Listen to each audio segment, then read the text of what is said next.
Good morning, students. Today we start with a new chapter, Human Health and Disease. In this chapter, the very important concept are common diseases in man.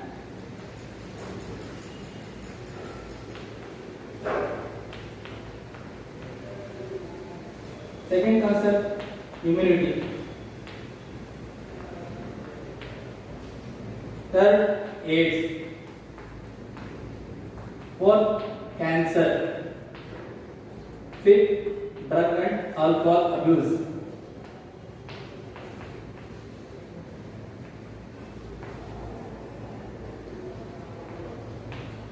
Under this chapter, there are 5 important concepts of the common diseases in man. Second concept, immunity. Third concept, AIDS. Fourth concept, cancer.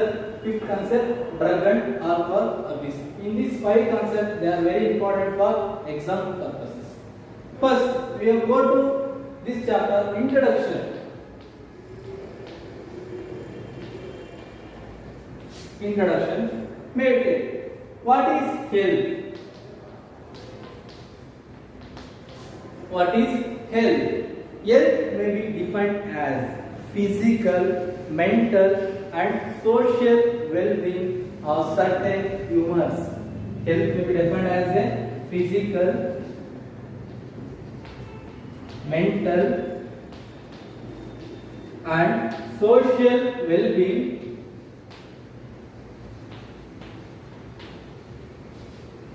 of certain human.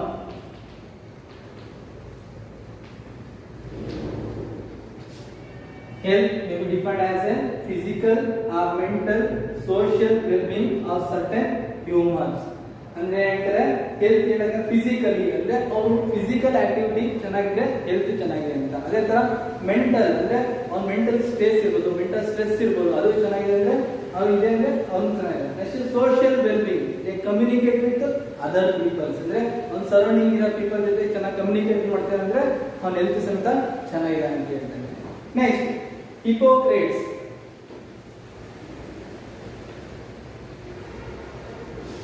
He is the father of Indian medicine.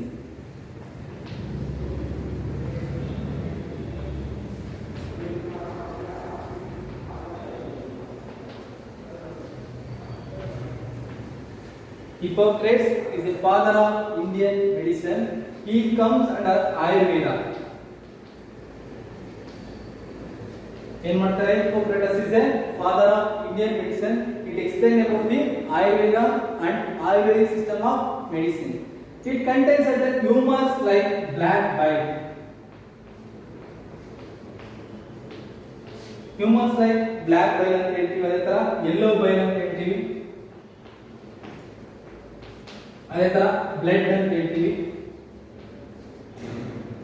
ಇವಕ್ಕೆ ಏನಂತಾರೆ? certain humors ಅಂತ ಹೇಳ್ತೀವಿ. That is called as a black or ಏನಂತಂದ್ರೆ humors are some fluids secreted by body. ಅಂದ್ರೆ ನಮ್ಮ body ಒಳಗೆ secretion ಆದ some fluids ಏನಂತಂದ್ರೆ humors ಅಂತ ಹೇಳಿದ್ರೆ, ಈಗ ಬ್ಲಾಕ್ ಬೈಲ್ ಅಂತ ಹೇಳಿದ್ರೆ, ಯೆಲ್ಲೋ ಬೈಲ್ ಅಂತ ಹೇಳಿದ್ರೆ, ಮತ್ತೆ ಬ್ಲಡ್ ಅಂತ ಹೇಳ್ತಾರೆ, certain humors ಅಂತ ಹೇಳ್ತಾರೆ. ನೆಕ್ಸ್ಟ್ ಆಮೇಲೆ ಏನ್ ಮಾಡ್ತಾರೆ ಅಂದ್ರೆ, ಇದ್ರ ಮೇಲೆ ಏನ್ ಮಾಡ್ತಾರೆ ಅಂದ್ರೆ ಆಯುರ್ವೇದ ಸಿಸ್ಟಮ್ ಒಳಗೆ ಡಿಸೀಸ್ ನ ಡಯಾಗ್ನೈಸ್ ಮಾಡ್ತಿದ್ರು. ಅಂದ್ರೆ ಈಗ ನಾಡಿ ಹಿಡಿತಾರೆ ಅಂತ ಹೇಳ್ತಾರೆ, ಅದೇ ತರ ಏನ್ ಮಾಡ್ತಾರೆ ಅಂದ್ರೆ ಬ್ಲಾಕ್ ಬೈಲ್ ಇದೆಯಾ, ಯೆಲ್ಲೋ ಬೈಲ್ ಇದೆಯಾ, ಬ್ಲಡ್ ಯಾವ ತರ ಇದೆ ಅಂತ ಡಿಸೀಸ್ ನ ಡಯಾಗ್ನೈಸ್ ಮಾಡ್ತಿದ್ರು. ನೆಕ್ಸ್ಟ್ ಏನ್ ಮಾಡ್ತಾರೆ? William Harvey.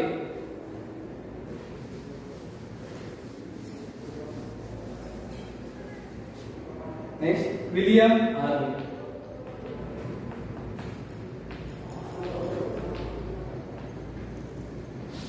He demonstrated the blood circulation.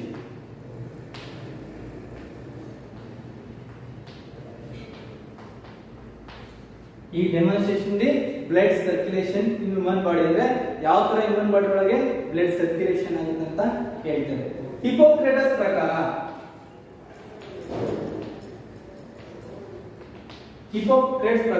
a person have the black bile, that is heart personality ಅಂತ ಹೇಳ್ತಾರೆ. ಹಿಪ್ಪೋಕ್ರೇಟಸ್ ಪ್ರಕಾರ ಅಂದ್ರೆ a person have black bile,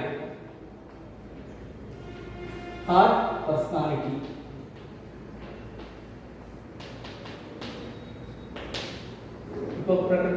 Hippocrates ಪ್ರಕಾರ ಏನಂದ್ರೆ a person has a black bile, that is art personality ಅಂತ ಹೇಳ್ತಾರೆ. ಇವ್ರು ಹೇಳಿದ ಥಿಯರಿ ಏನ್ ಮಾಡ್ತಾರೆ, ಡಿಸ್ಪ್ರೂವ್ ಮಾಡ್ತಾರೆ ಬೈ ವಿಲಿಯಂ ಹಾರ್ವೆ.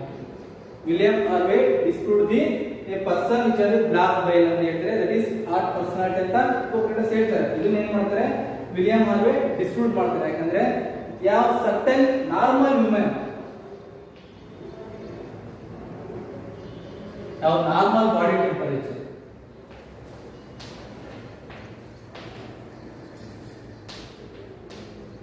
ಯಾವುದೇ ಒಂದು ನಾರ್ಮಲ್ ಮನುಷ್ಯ ಸಮೇತ ನಾರ್ಮಲ್ ಬಾಡಿ ಟೆಂಪರೇಚರ್ ಇರುತ್ತೆ, ಅದ್ರ ಮೇಲೆ ಸಮ್ ಫೀವರ್ ಬಂದಿದೆ ಅಂತ ಸಮೇತ ಡಯಾಗ್ನೈಸ್ ಮಾಡ್ತೀವಿ ಬೈ ಯೂಸಿಂಗ್ ದಿ ಥರ್ಮೋಮೀಟರ್. ಇವ್ರೇನ್ ಮಾಡ್ತಾರೆ, ಫಸ್ಟ್ ಹಿಪೋಕ್ರೇಟಸ್ ಏನ್ ಹೇಳ್ತಾರೆ, a person are block by that is art personality ಅಂತ ಹೇಳ್ತಾರೆ. ಇವ್ರ ಥಿಯರಿನ ಡಿಸ್ಪ್ರೂವ್ ಮಾಡ್ತಾರೆ ಯಾರಂದ್ರೆ William Harvey to demonstrate the blood circulation. Normal person ಯಾವುದೇ ತರ ಇದೆ, ಅವನಿಗೆ ಯಾವುದೇ ತರ ಬ್ಲಾಕ್ ಬೈ ಇದ್ದ ತಕ್ಷಣ ಆರ್ಟ್ ಪರ್ಸನಾಲಿಟಿ ಇರಲ್ಲ, ಎಲ್ಲರೂ ಸಮೇತ ನಾರ್ಮಲ್ ಬಾಡಿ ಟೆಂಪರೇಚರ್ ಇದ್ದೇ ಇರುತ್ತೆ. ಅದು ಜಾಸ್ತಿ ಆದ್ರೆ ಇಟ್ ಲೀಡ್ಸ್ ಟು ಫೀವರ್ ಅಂತ ಹೇಳ್ತಾರೆ, ಫೀವರ್ ಆಗಿ ಸಮ್ ಡಿಸೀಸ್ ಬರ್ತದೆ ಅಂತ ಹೇಳ್ತಾರೆ. ನೆಕ್ಸ್ಟ್ ಏನ್ ಹೇಳ್ತಾರೆ ಅಂದ್ರೆ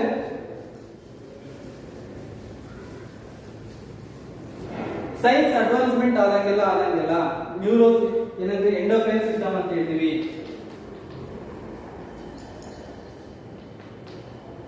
ಎಕ್ಸೋಕ್ರೈನ್ ಅಂತ ಹೇಳ್ತೀವಿ,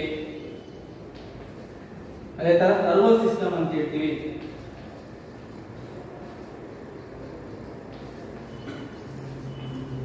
ಇವನ್ನೆಲ್ಲ ಮೇಂಟೈನ್ ಮಾಡೋದಪ್ಪ ಅಂದ್ರೆ ಇಮ್ಯೂನ್ ಸಿಸ್ಟಮ್. ಅಂದ್ರೆ ನಾವು ಸೈನ್ಸ್ ಡೆವಲಪ್ಮೆಂಟ್ ಆದಂಗೆಲ್ಲ ನಮ್ಮ ಬಾಡಿ ರನ್ ಆಗ್ತದೆ ಅಂತ, ನಮ್ಮ ಬಾಡಿ ಚೆನ್ನಾಗಿದೆ ಅಂದ್ರೆ ನಮ್ಮ ಎಂಡೋಕ್ರೈನ್ ಸಿಸ್ಟಮ್ ಚೆನ್ನಾಗಿ ವರ್ಕ್ ಮಾಡ್ತಿದೆ, ಎಕ್ಸೋಕ್ರೈನ್ ಸಿಸ್ಟಮ್ ಚೆನ್ನಾಗಿ ವರ್ಕ್ ಮಾಡ್ತಿದೆ.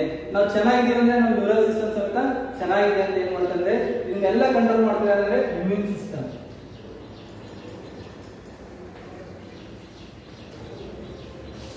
ನಮ್ಮ ಇಮ್ಯೂನ್ ಸಿಸ್ಟಮ್ ಚೆನ್ನಾಗಿದ್ರೆ ನಮ್ಮ ಎಲ್ಲಾ ಫಿಸಿಯೋಲಾಜಿಕಲ್ ಆಕ್ಟಿವಿಟಿ, ನಮ್ಮ ಎಲ್ಲಾ ಮೆಂಟಲ್ ಆಕ್ಟಿವಿಟಿ ಸಮೇತ ಚೆನ್ನಾಗಿದೆ ಅಂತ ಹೇಳ್ತಾರೆ. ಯಾವಂದ್ರೆ ಅಡ್ವಾನ್ಸ್ಮೆಂಟ್ ಆಫ್ ದಿ ಸೈನ್ಸ್. ಇದಾದ್ಮೇಲೆ ಏನಪ್ಪ ಹೇಳ್ತಾರೆ,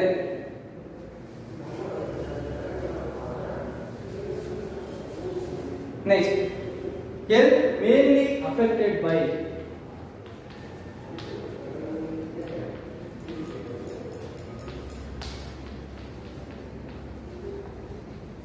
health mainly affected by three disorders. First one is a genetic disorder.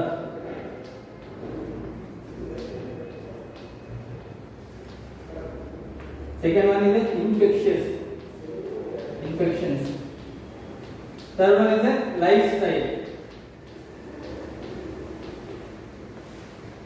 ಯಾವುದೇ ಒಬ್ಬ ಮನುಷ್ಯನ ಆರೋಗ್ಯ ಕೇಳಬೇಕಂದ್ರೆ ಹೆಲ್ತ್ ಮೇನ್ಲಿ ಅಫೆಕ್ಟ್ ಆಗಬೇಕಂದ್ರೆ ಈ three main very important. First one is A genetic disorder, second one is a infections, third one is a lifestyle. Now first one ತಿಳ್ಕೊಳ್ಳೋಣ. Genetic disorder it comes from the birth. By birth ಅಂದ್ರೆ ನಾವೇನ್ ಹೇಳ್ತೀವಿ, ಯಾವುದೇ genetic disorder ಬಂದಿದೆ ಒಬ್ಬ ಮನುಷ್ಯನಿಗೆ ಅಂದ್ರೆ it comes from the birth. ಅಂದ್ರೆ ಪೇರೆಂಟ್ ಇದೆ ಏನಂತೆ ನೆಕ್ಸ್ಟ್ ಜನರೇಷನ್ ಗೆ ಕ್ಯಾರಿ ಆಗಂತ ಬರುತ್ತೆ ಬೈ ಕ್ರೋಮೋಸೋಮ್ಸ್. ಮೆಟ್ರನಲ್ ಲೈನ್ ಇರ್ಬೋದು, ಪೆಟ್ರನಲ್ ಕ್ರೋಮೋಸೋಮ್ಸ್ ಇರ್ಬೋದು. ಅದಕ್ಕೆ ಆಲ್ಫಾ ಕಿಟೋನೇರಿಯಾ, ಫೀನೈಲ್ ಕಿಟೋನೇರಿಯಾ ಅನ್ನೋ ಡಿಸೀಸಸ್ ಅಂತ ಹೇಳ್ತೀವಿ, ಫೀನೈಲ್ ಕಿಟೋನೇರಿಯಾ. ಆಮೇಲೆ ಕೆಲವೊಂದ್ಸರಿ colour blindness,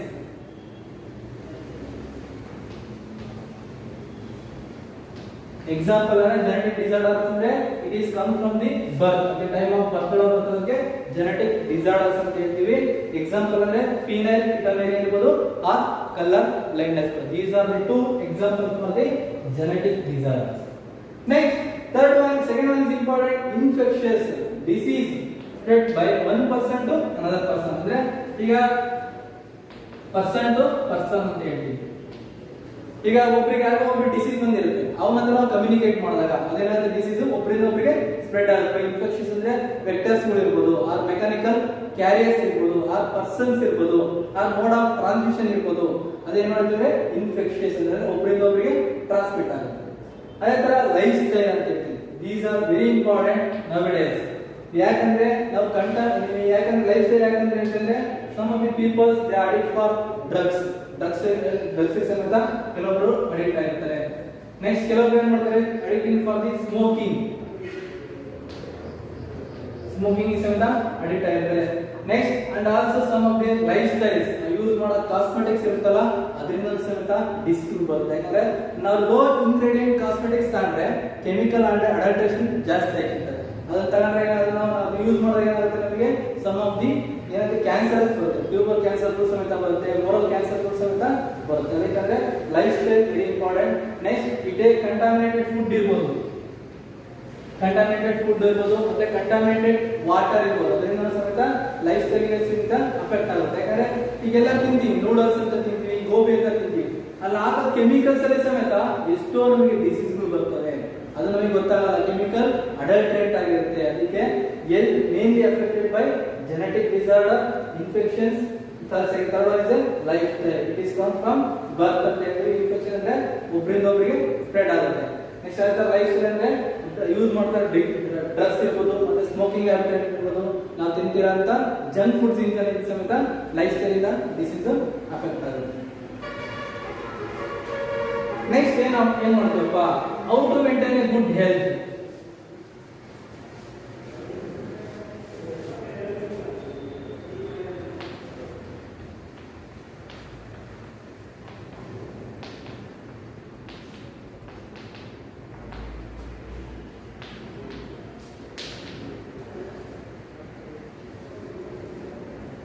Good health may be maintained by first balanced diet.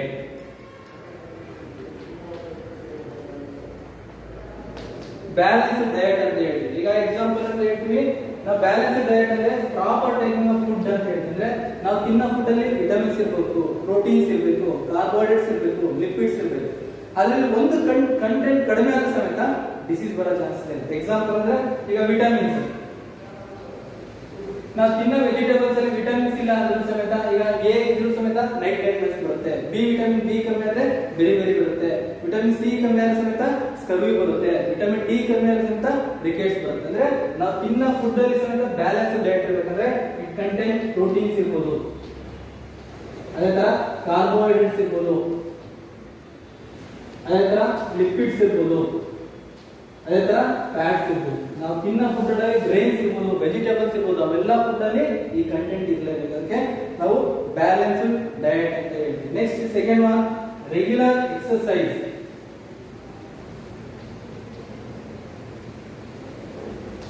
Very important. ನಾವು ರೆಗ್ಯುಲರ್ ಎಕ್ಸರ್ಸೈಸ್ ಮಾಡೋದ್ರಿಂದ ಏನಾಗುತ್ತೆ ಅಂದ್ರೆ ನಮ್ಮ ಲೆಗ್ಸ್ ಬೋನ್ಸ್ ಏನಾಗ್ತವೆ ಫ್ರೀ ಆಗ್ತವೆ, ಬ್ಲಡ್ ಸರ್ಕ್ಯುಲೇಷನ್ ಈಸಿ ಆಗುತ್ತೆ. ನಾವು ಎಕ್ಸರ್ಸೈಸ್ ಮಾಡಿದಾಗೆಲ್ಲ ಏನಾಗುತ್ತೆ, ನಾವು ಸ್ವೆಟ್ ಮಾಡ್ತೀವಿ, ಅದಕ್ಕಂತ ಎಷ್ಟೋ ವೇಸ್ಟ್ ಪ್ರಾಡಕ್ಟ್ ನ ಹೊರಗಡೆ ಹಾಕ್ತೀವಿ ಒಂದು. ಅದೇ ತರ ನಮ್ಮ ಲೆಗ್ಸ್ ಗೆ ಮತ್ತೆ ನಮ್ಮ ಹ್ಯಾಂಡ್ಸ್ ಗೆ ಏನಾಗುತ್ತೆ ಬ್ಲಡ್ ಸರ್ಕ್ಯುಲೇಷನ್ ಫುಲ್ ಫ್ರೀ ಆಗಿ ಕರೆಕ್ಟ್ ಆಗಿ ನಡೀತದೆ. ಅದೇ ತರ ನಾವೇನ್ ಮಾಡ್ತೀವಿ ನೆಕ್ಸ್ಟ್ ಪರ್ಸನಲ್ ಹೈಜೀನ್.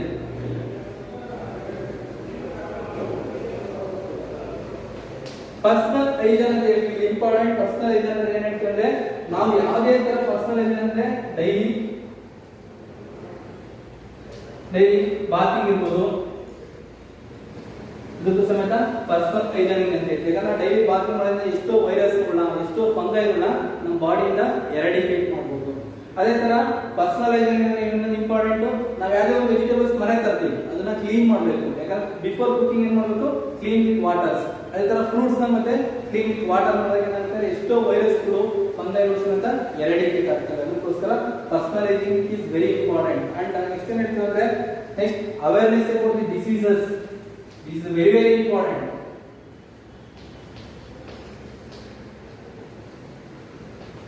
ಫೋರ್ತ್ ಏನ್ ಮಾಡ್ತಾರೆ awareness of the diseases. Awareness of diseases ಏನಂತಂದ್ರೆ ಮೋಡ್ ಆಫ್ ಇನ್ಫೆಕ್ಷನ್, ಅಂದ್ರೆ ಡಿಸೀಸ್ ಯಾವ ತರ ಇನ್ಫೆಕ್ಷನ್ ಆಗುತ್ತೆ, ಆಮೇಲೆ ಯಾವ ಸೈಟ್ ಅಲ್ಲಿ ಇನ್ಫೆಕ್ಷನ್ ಆಗುತ್ತೆ, ಡಿಸೀಸ್ ಎಷ್ಟು ದಿನ ಅಂತ ಲೈಫ್ ಸ್ಪ್ಯಾನ್ ಇರುತ್ತೆ, ಡಿಸೀಸ್ ಲೈಫ್ ಸೈಕಲ್ ಎಷ್ಟಿದೆ ಅಂತ ಅವೇರ್ನೆಸ್ ತಿಳಿಸ್ಬೇಕು. ಯಾಕಂದ್ರೆ ಒಂದು ಮಸ್ಕಿಟೋ ಇದೆ ಅಂದ್ರೆ ಅವ್ರ ಲೈಫ್ ಸ್ಪ್ಯಾನ್ ಎಷ್ಟಿರುತ್ತೆ, ಅದೇ ತರ ಒಂದು ವೈರಸ್ ಅಂದ್ರೆ ಎಷ್ಟು ದಿನ ಇರುತ್ತೆ, ಮೋಡ್ ಆಫ್ ಟ್ರಾನ್ಸ್ಮಿಷನ್ ಅಂದ್ರೆ ಒಬ್ಬರಿಂದ ಒಬ್ಬರಿಗೆ ಯಾವ ತರ ಹರಡುತ್ತೆ ಡಿಸೀಸ್ ಅನ್ನೋದು ಸಮೇತ very important. Awareness of diseases especially for the all the village sectors. ಯಾಕಂದ್ರೆ ನಾವು ಹಳ್ಳಿ ಒಳಗೆ ನೋಡ್ತೀವಿ, ಮನೆ ಇರುತ್ತೆ ಪಕ್ಕನೆ ಚರಂಡಿ ಫ್ಲೋ ಆಗ್ತಿರುತ್ತೆ, ಅದರಿಂದ ಎಷ್ಟೋ ಮಸ್ಕಿಟೋಸ್ ಬರ್ತದೆ, ಅವ್ರಿಗೆ ಗೊತ್ತಿಲ್ಲ ಅಲ್ಲಿಂದ ನಮ್ಗೆ ಡಿಸೀಸ್ ಬರ್ತಿದೆ, ಟೈಫಾಯ್ಡ್ ಬರುತ್ತೆ, ಮಲೇರಿಯಾ ಬರುತ್ತೆ, ಕಾಲರಾ ಡಿಸೀಸ್ ಬರುತ್ತೆ. That is by the awareness of diseases, and also government eradicate. This program is well established by the government, like hepatitis irbodu, cholera irbodu, many of the disease awareness by the diseases. Next ಏನಂತಂದ್ರೆ causative agent ಇದೆ, important ಅಂದ್ರೆ causative agent ಅಂದ್ರೆ disease ಯಾವ್ದ್ರಿಂದ ಬರುತ್ತೆ. Awareness ಹೇಳ್ಬೇಕಾದ್ರೆ ನಾವು ಏನ್ ಹೇಳ್ಬೇಕಾದ್ರೆ very important causative agent ಅಂದ್ರೆ ಒಂದು ಡಿಸೀಸ್ ಬಂದಿದೆ ಅಂದ್ರೆ ಅದಕ್ಕೆ ಕಾಸಿಟಿವ್ ಏಜೆಂಟ್ ಯಾವ್ದಿದೆ, ಮೋಡ್ ಆಫ್ ಟ್ರಾನ್ಸ್ಮಿಷನ್ ಯಾವ ತರ ಇದೆ, ಮತ್ತೆ ನೆಕ್ಸ್ಟ್ ವೆರಿ ಇಂಪಾರ್ಟೆಂಟ್ ಸಿಂಪ್ಟಮ್ಸ್, ಆ ಡಿಸೀಸ್ ಸಿಂಪ್ಟಮ್ಸ್ ಏನಿದೆ ವೆರಿ ಇಂಪಾರ್ಟೆಂಟ್ ಅಂದ್ರೆ ಒಂದು ಡಿಸೀಸ್ ಬಂದಿದೆ ಅಂದ್ರೆ ಅದಕ್ಕೆ ಸಿಂಪ್ಟಮ್ಸ್ ಏನಿದೆ ಅಂತ ನಾವು ಹೇಳ್ಬೇಕು. ಈಗ ಎಕ್ಸಾಂಪಲ್ ಒಂದು ಜ್ವರ ಬಂದಿದೆ, ಫೀವರ್ ಬಂದಿದೆ ಅಂತ ಹೇಳಿ ಅಂದ್ರೆ ಬಾಡಿ ಹೈ ಟೆಂಪರೇಚರ್ ಮೇಂಟೈನ್ ಮಾಡುತ್ತೆ, ಲಾಸ್ ಆಫ್ ಹೆಪಟೈಟಿಸ್ ಆಗುತ್ತೆ, ಅದೇ ತರ ಹೆಡೇಕ್ ಆಗುತ್ತೆ. ಇದೆಲ್ಲ ಏನಾಗುತ್ತೆ ಅವೇರ್ನೆಸ್ ಆಫ್ ಡಿಸೀಸ್ ಒಳಗೆ ಸಿಂಪ್ಟಮ್ಸ್ ನಲ್ಲಿ ಎಕ್ಸ್ಪ್ಲೈನ್ ಮಾಡ್ತೀವಿ.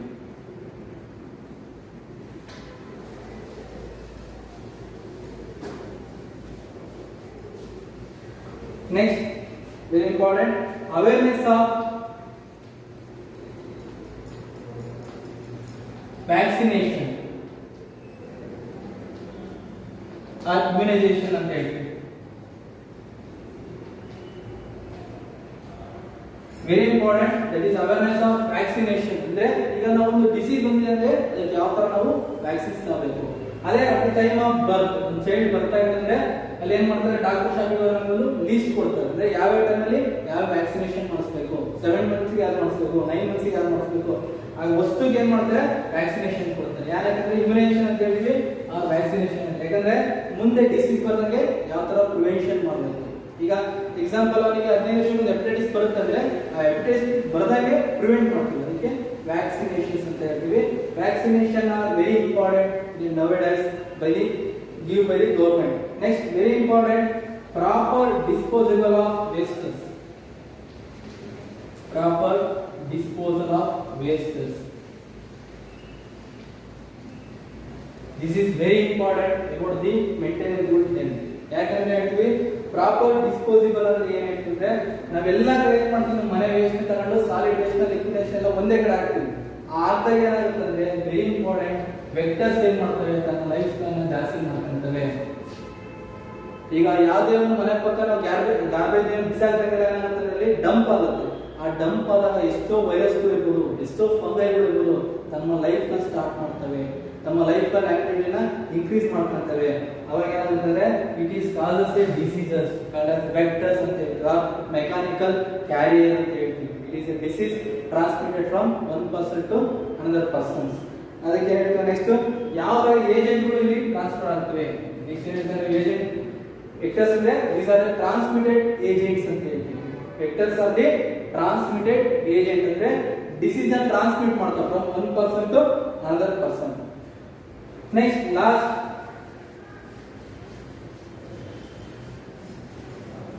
Maintain hygienic food and water.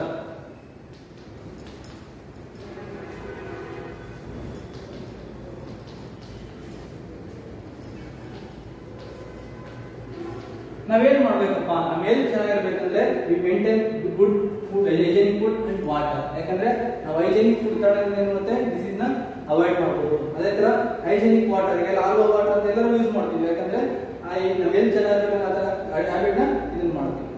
Next ಇದೆಲ್ಲ ಆದ್ಮೇಲೆ what is the actual definition of the health ಅಂದ್ರೆ ಆಕ್ಚುಲಿ ಏನ್ ಹೇಳ್ತೀವಿ ಹೆಲ್ತ್ ಅಂದ್ರೆ ಏನ್ ಡೆಫಿನೇಷನ್ ಹೇಳ್ತೀವಿ.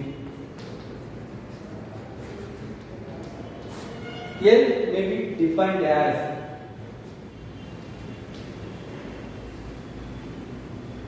the physical, mental and social well-being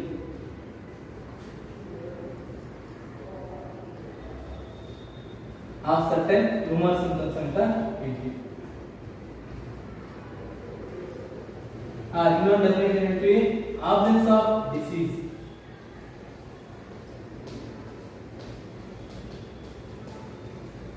ಇನ್ನೊಂದು ಹೇಳ್ತೀವಿ ಫಿಸಿಕಲ್ ಫಿಟ್ನೆಸ್ ಆಫ್ ಬಾಡಿ.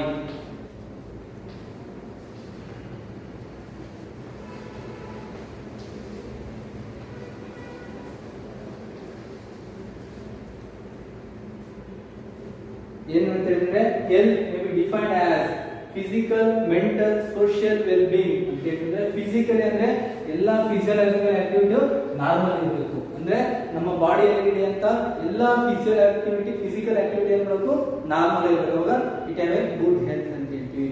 ಅದೇ ತರ ಮೆಂಟಲ್ ಅಂದ್ರೆ ನಮ್ಮ ಮೆಂಟಲ್ ಅಂದ್ರೆ ನಮ್ಮ ನರ್ವಸ್ ಸಿಸ್ಟಮ್ ಇರ್ಬೋದು, ನಮ್ಮ ಮೆಂಟಲ್ ಸ್ಟ್ರೆಸ್ ಇರುತ್ತಲ್ಲ ಅದೆಲ್ಲಾನು ಕಮ್ಮಿ ಇರಬೇಕು. ಅವಾಗ ಏನಾಗುತ್ತೆ ಚೆನ್ನಾಗಿದೆ ಅಂತ ಹೇಳ್ತೀವಿ. ಈಗ ಏನಪ್ಪ ಫಿಸಿಕಲ್ ಹೆಲ್ತ್ ಅಂದ್ರೆ ಏನಾಗ್ತದೆ, ಫೀವರ್. ನಮಗೆ ಜ್ವರ ಬಂದ್ರೆ ನಮ್ಮ ಫಿಸಿಕಲ್ ಆಕ್ಟಿವಿಟೀಸ್ ಏನು ಮಾಡ್ತೇವೆ ಎಲ್ಲ ಸ್ಲೋ ಆಗ್ತದೆ. ನಾವೇನಾಗ್ತವ it is may be affected from diseases ಅಂತ ಹೇಳ್ತೀವಿ. ಅದೇ ತರ ಮೆಂಟಲ್ ಅಂದ್ರೆ ಎಕ್ಸಾಮ್ ಸ್ಟ್ರೆಸ್ ಇರ್ಬೋದು. ಎಕ್ಸಾಮ್ ಸ್ಟ್ರೆಸ್ ಇದ್ದಾಗ ಏನಾಗುತ್ತೆ ನಮ್ಮೆಲ್ಲ ಮೆಂಟಲ್ ಆಕ್ಟಿವಿಟೀಸ್ ಡಿಪ್ರೆಷನ್ ಆಗುತ್ತೆ. ಎಕ್ಸಾಂಪಲ್ ಅಂದ್ರೆ ಈಗ ನಾವು ಎಕ್ಸಾಮ್ ಅಲ್ಲಿ ಕಡಿಮೆ ಮಾರ್ಕ್ಸ್ ಬಂದಿರುತ್ತೆ, ನಮಗೆ ಕಡಿಮೆ ಮಾರ್ಕ್ಸ್ ಬಂದಾಗ ಏನಾಗುತ್ತೆ ನಮ್ಮ ಮೆಂಟಲ್ ಏನ್ ಮಾಡುತ್ತೆ ಡಿಪ್ರೆಷನ್ ಹೋಗ್ತೀವಿ. ಯಾಕಂದ್ರೆ ಅವಾಗ ನಮ್ಗೆ ಹೆಲ್ತ್ಗೆ ಅಫೆಕ್ಟ್ ಆಗುತ್ತೆ. ನೆಕ್ಸ್ಟ್ ಸೋಷಿಯಲ್ ವೆಲ್ ಬೀಯಿಂಗ್ ಅಂದ್ರೆ ನಮ್ಮ ನೈಬರ್ ಜೊತೆ ನಾವು ಯಾವ ತರ ಇದೀವಿ ಅಂದ್ರೆ ಕಮ್ಯುನಿಕೇಟ್ ಯಾವ ತರ ಮಾಡ್ತೀವಿ, ಅವ್ರ ಜೊತೆ ನಮ್ಗೆ ಎಲ್ಲಿ ಚೆನ್ನಾಗಿದೆ ನಾವು ಚೆನ್ನಾಗಿ ಕಮ್ಯುನಿಕೇಟ್ ಮಾಡ್ತೀವಿ. ನಮ್ಮ ಹೆಲ್ತ್ ಚೆನ್ನಾಗಿದ್ರೆ ನಾಟ್ ಬಿ ಕಮ್ಯುನಿಕೇಟ್ ಪ್ರಾಪರ್ಲಿ ಅಂದ್ರೆ ಸೋಷಿಯಲ್ ವೆಲ್ ಬೀಯಿಂಗ್ ಅಂದ್ರೆ ಇದೊಂದು ಕಮ್ಯುನಿಟಿ ಇದೆ, ಕಮ್ಯುನಿಟಿ ಒಳಗೆ ಪೀಪಲ್ ಜೊತೆ ಯಾವ ತರ ಇಂಟ್ರಾಕ್ಷನ್ ಮಾಡ್ತೀವಿ ಅದಕ್ಕೆ ಸೋಷಿಯಲ್ ವೆಲ್ ಬೀಯಿಂಗ್ ಅಂತ ಹೇಳ್ತಾರೆ. ಸರ್ಟೈನ್ ಹ್ಯೂಮರ್ಸ್ ಅಂದ್ರೆ ಇವೆಲ್ಲ ಚೆನ್ನಾಗಿದೆ ನಮ್ಮ ಬಾಡಿ ಒಳಗೆ ಸೆಕ್ರೇಷನ್ ಆಫ್ ಫ್ಲೂಯಿಡ್ ಏನ್ ಮಾಡುತ್ತೆ ನಾರ್ಮಲ್ ಕಂಡೀಷನ್ ಅಲ್ಲಿ ಇರುತ್ತೆ. ಇದರಲ್ಲಿ ಒಂದು ಎಫೆಕ್ಟ್ ಆದ್ರೆ ನಮ್ಮ ಹ್ಯೂಮರ್ಸ್ ಚೇಂಜ್ ಆಗುತ್ತೆ. ಅಂದ್ರೆ ಬ್ಲಾಕ್ ಬೆಲ್ ಇರ್ಬೋದು, ಯೆಲ್ಲೋ ಬೆಲ್ ಇರ್ಬೋದು, ಮತ್ತೆ ಬ್ಲಡ್ ಇರ್ಬೋದು, ಪ್ಲೇಗ್ ಆಗ್ಬೋದು, ಇವೆಲ್ಲ ಸಹಿತ ಚೇಂಜ್ ಆಗುತ್ತೆ. ಇನ್ನೊಂದು ಡೆಫಿನೇಷನ್ ಹೇಳ್ತೀವಿ, ಆಬ್ಸೆನ್ಸ್ ಆಫ್ ಡಿಸೀಸ್ ಅಂತ ಹೇಳ್ತೀವಿ. Health may be defined as absence of disease. ಯಾರಿಗೆ ರೋಗ ಇರಲ್ಲ ಅವರಿಗೆ ಆರೋಗ್ಯವಂತ ಹೇಳ್ತೀವಿ, ಅದಕ್ಕೆ ಆಬ್ಸೆನ್ಸ್ ಆಫ್ ಡಿಸೀಸ್ ಅಂತ ಹೇಳ್ತೀವಿ. ಇನ್ನೊಂದು ಹೇಳ್ತೀವಿ physical fitness of body. Physical fitness of body may be also defined as a health ಅಂತ ಹೇಳ್ತೀವಿ. ಹೆಲ್ತ್ ಇನ್ನೊಂದು ಡೆಫಿನೇಷನ್ ಹೇಳ್ತಾರೆ according to the WHO.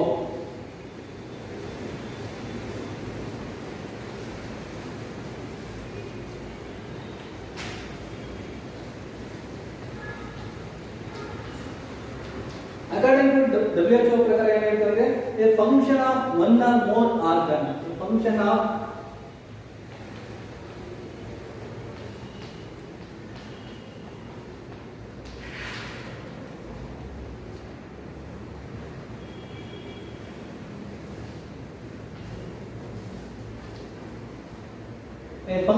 one or more organ in an organ system, it is affected by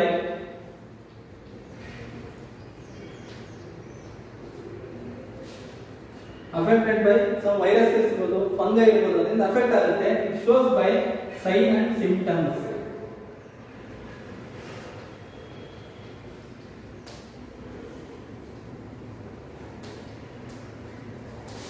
ಏನ್ ಹೇಳ್ತಾರೆ WHO ಪ್ರಕಾರ, a function of one or more organs in an organ system, a body is adversely affected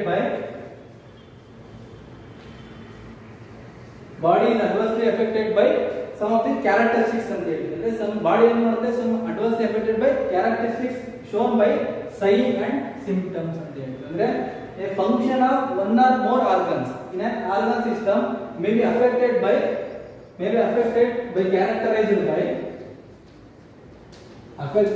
characterized by sign and symptoms. ಅಂದ್ರೆ ಈ definition ಏನಪ್ಪ ಹೇಳ್ತದೆ, overall definition ಏನು ಹೇಳುತ್ತೆ ಅಂದ್ರೆ ನಮಗೆ ಯಾವುದೇ ತರ ಹೆಲ್ತ್ ಚೆನ್ನಾಗಿಲ್ಲ ಅಂದ್ರೆ ನಾವು ಏನ್ ಮಾಡ್ತೀವಿ ಸೈನ್ ಅಲ್ಲಿ ತೋರಿಸುತ್ತೆ. ಅಂದ್ರೆ ಹೆಲ್ತ್ ಚೆನ್ನಾಗಿದೆ ಅಂದ್ರೆ ಒಂದು ಫಿಸಿಕಲ್ ಆಕ್ಟಿವಿಟಿಗಳು ಸ್ಟಾಪ್ ಆಗ್ತವೆ, ಮೆಂಟಲ್ ಆಕ್ಟಿವಿಟಿಗಳು ಸ್ಟಾಪ್ ಆಗ್ತವೆ. ಅವ್ನು ನೋಡಕ್ಕೆ ಏನ್ ಕಾಣ್ತಾನೆ, ಇಲ್ನೆಸ್ ಕಾಣ್ತಾನೆ, ಆಕ್ಟಿವ್ ಇರಲ್ಲ, ಅದು ಸೈನ್ ಅಂತ ಹೇಳ್ತೀವಿ.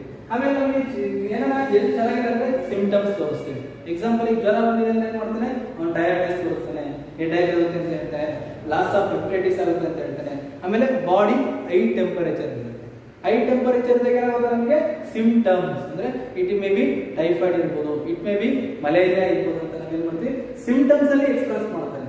ಏನ್ ಹೇಳ್ತಾರೆ, a function of one or more organ, a function of one or more organ in an organ system, it is adversely affected by some of the characteristics. It are adversely affected by some of the characteristics. It shown by sign and symptoms. ಅಂದ್ರೆ ಯಾವುದೇ ತರ ನಮ್ಮ health affect ಆದ್ರೆ ನಾವು ಮತ್ತೆ sign ಗಳಿಗೆ ಮತ್ತೆ symptoms ಗಳಿಗೆ ಹೆಲ್ತ್ ತೋರಿಸುತ್ತೆ.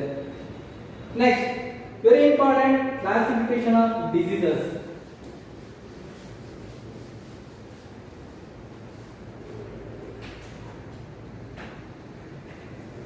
Classification of disease.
ಈಗ ಏನಪ್ಪಾ ಹೇಳ್ತೀವಿ classification of disease these are very important to study the human health and disease.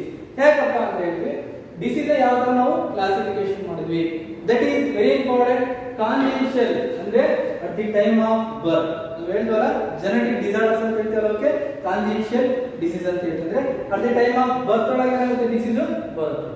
ಆಮೇಲೆ ನೆಕ್ಸ್ಟ್ ಅಕ್ವೈರ್ಡ್ ಡಿಸೀಸ್ ಅಂದ್ರೆ ಆಫ್ಟರ್ ದಿ ಬರ್ತ್ ಅಂದ್ರೆ ಅವನು ಆಫ್ಟರ್ ಬರ್ತ್ ಅಂದ್ರೆ ಡೆವಲಪ್ಮೆಂಟಲ್ ಸ್ಟೇಜಸ್ ಒಳಗೆ some of the certain environmental factors ಇರ್ಬೋದು ಅಂದ್ರೆ ಸಮ್ ಮೈಕ್ರೋಬ್ಸ್ ಇಂದ infection ಆಗೋದು, ಸಮ್ ವೈರಸ್ ಇಂದ ಇನ್ಫೆಕ್ಷನ್ ಆಗೋದು, ಸಮ್ ಬ್ಯಾಕ್ಟೀರಿಯಾಸ್ ಅಂತ ಇನ್ಫೆಕ್ಷನ್ ಆಗೋದು. Congenital diseases and acquired diseases.